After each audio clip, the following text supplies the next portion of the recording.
Salut Tomnes, aujourd'hui je vais vous parler du pentathlon historique dans le cadre de la section sport historique au sein de la Fédération française de pentathlon moderne. Le pentathlon historique est différent du pentathlon antique, c'est-à-dire du pentathlon grec, qui était une épreuve dans certains jeux bien connus comme les Jeux olympiques ou encore les Jeux delphiques. Je n'en parlerai pas dans cette vidéo puisque le sujet a déjà été traité de façon particulièrement documentée et particulièrement claire dans une vidéo d'ACTA. Je mets le lien en description de ma vidéo. La section sport historique au sein de la Fédération française de pentathlon moderne a été ouverte en 2021. Cela a donné lieu à la création de brevets fédéraux de niveau 1 et de niveau 2, correspondant à un niveau d'animation puis à un niveau d'encadrement des pratiquants. Des rencontres sportives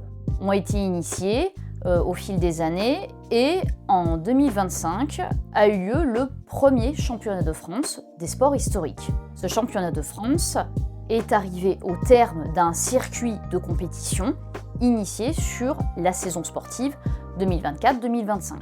Une saison sportive avec un circuit de compétition a de nouveau été initiée pour la saison sportive 2025-2026, avec à l'issue un deuxième championnat de France des sports historiques. Les compétitions de sport historique sont en réalité découpées en 3 épreuves bien distinctes. Je parlerai plus précisément de ces épreuves dans des vidéos à part. Ces épreuves, comme je vais l'expliquer plus tard, peuvent s'imbriquer.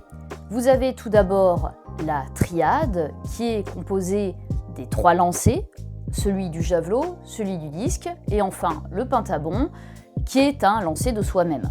Ensuite, vous avez le tétrathlon. Le tétrathlon se compose non seulement de la triade, mais encore d'une course en armes, c'est-à-dire un sprint en aller-retour autour d'un poteau de contournement avec un bouclier sur le bras gauche. Et enfin, le pentathlon se compose du tétrathlon, c'est-à-dire la triade et la course en armes, plus un duel.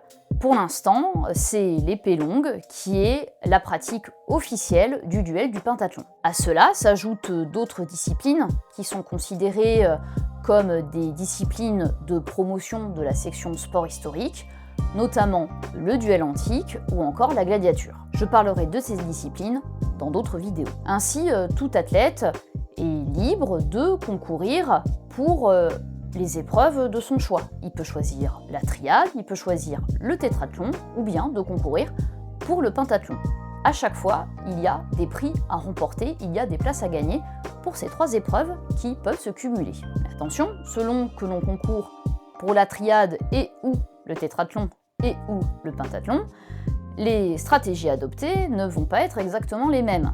De même, il va falloir en quelque sorte adapter sa préparation technique et physique aux épreuves pour lesquelles on souhaite concourir. On comprendra que le nombre d'épreuves ajouté au nombre de participants, même s'il s'agit encore pour le moment d'un sport de niche, nécessite une organisation sur 2 jours. Ainsi, l'endurance et la gestion de l'effort sont également des compétences qu'il faut développer lors de la préparation de ces épreuves. À cela s'ajoute, bien sûr, si l'on veut performer, un travail spécifique pour chacune des disciplines du pentathlon. Cette multiplicité d'épreuves et de disciplines a quand même des avantages. Des athlètes avec des profils différents, mais avec soit une préparation stratégique, soit une préparation complète, ou encore une préparation qui viserait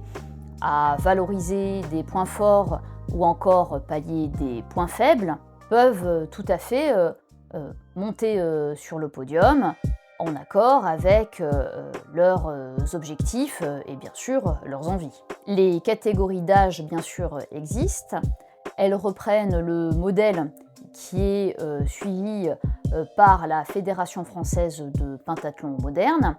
À une différence près, c'est que la Fédération française de pentathlon moderne commence à partir de U9.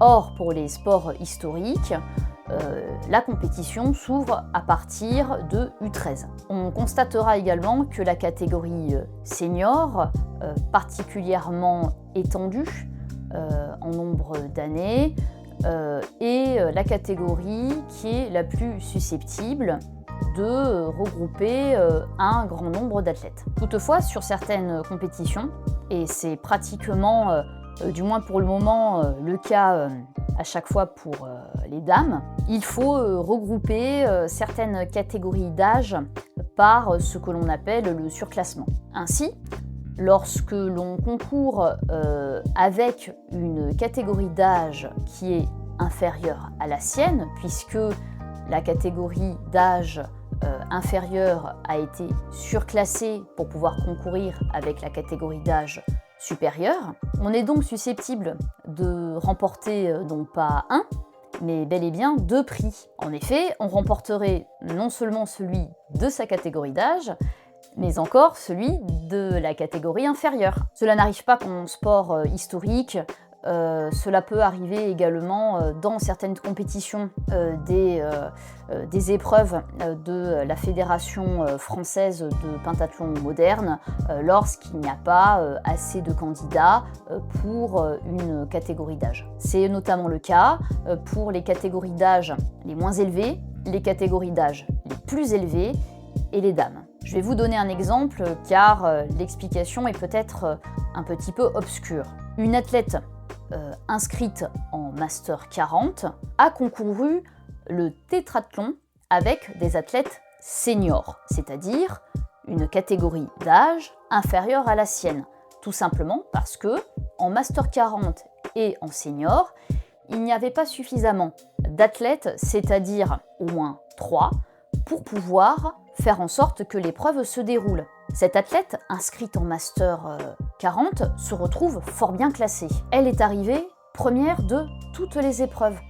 Ainsi, elle va remporter non seulement le prix qui était destiné pour sa catégorie d'âge, à la fois Master 40, mais encore, elle va remporter le premier prix qui était destiné aux athlètes seniors. Elle a donc l'occasion de monter sur 2 podiums. Comme je l'ai dit, c'est pour le moment un sport de niche, avec peu d'athlètes qui participent, et bien sûr des performances qui, du moins pour le moment, ne souffrent pas la comparaison avec des sports qui sont beaucoup plus anciens, beaucoup plus connus, et pour lesquels il y a une véritable histoire. Ce sont des sports qui ont été pratiqués par des générations et des générations d'athlètes, parfois sur des décennies, avec des générations et des générations d'entraîneurs qui ont réfléchi à l'amélioration des capacités des athlètes et en quelque sorte à l'amélioration du sport. Et toutefois, là, j'ai constaté